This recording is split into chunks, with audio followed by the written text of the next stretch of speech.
নমস্কার সবাইকে। আজ আমি নিয়ে এসেছি খুব সহজ আর দারুণ টেস্টি একটি পেঁয়াজের রেসিপি, যেটা কম সময়ে আর কম উপকরণে বানানো যায়। বাড়িতে পেঁয়াজ থাকলে এই তরকারি বানানো পুরো বাঁচে। এই রেসিপিটি বানাতে লাগবে তেল, টক দই, স্বাদমতো লবণ, হলুদ আর অবশ্যই পেঁয়াজ, আর সাথে একটি সিক্রেট মশলা।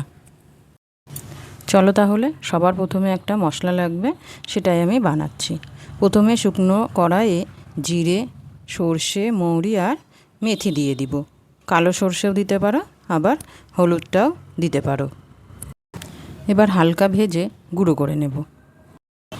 এবার কড়াইয়ে সর্ষের তেল দিয়ে দিয়েছি, দুটো টমেটো পেস্ট করে রেখেছিলাম দিয়ে দিলাম, আর সাথে দিয়ে দিলাম রসুন পেস্ট, আর আদা আর শুকনো লঙ্কা বেটে রেখেছিলাম দিয়ে দিলাম।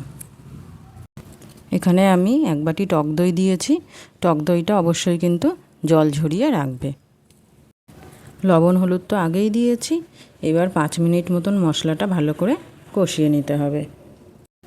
তবে রঙের জন্য লাল লঙ্কার গুঁড়ো দিয়েছি, নাও দিতে পারো। মশলাটা ভালোভাবে কষিয়ে নিয়ে ওপর থেকে এইবার কেটে রাখা পেঁয়াজগুলো দিয়ে দিচ্ছি।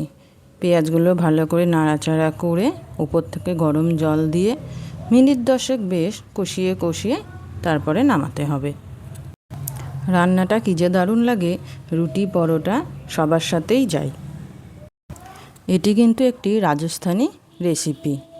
ভিডিওটি ভালো লাগলে লাইক, শেয়ার আর ফলো করতে ভুলো না।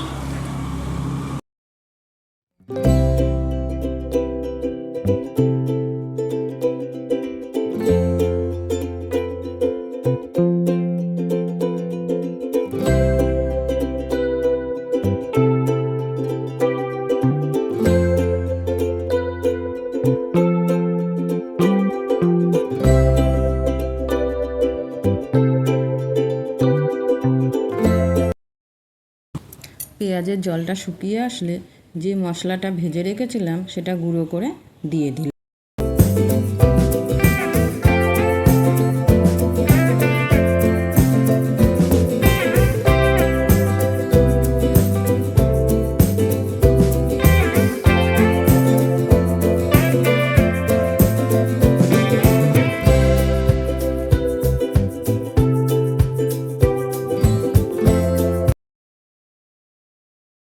দেখতে কত সুন্দর লাগছে আর খেতেও একদম অসাধারণ।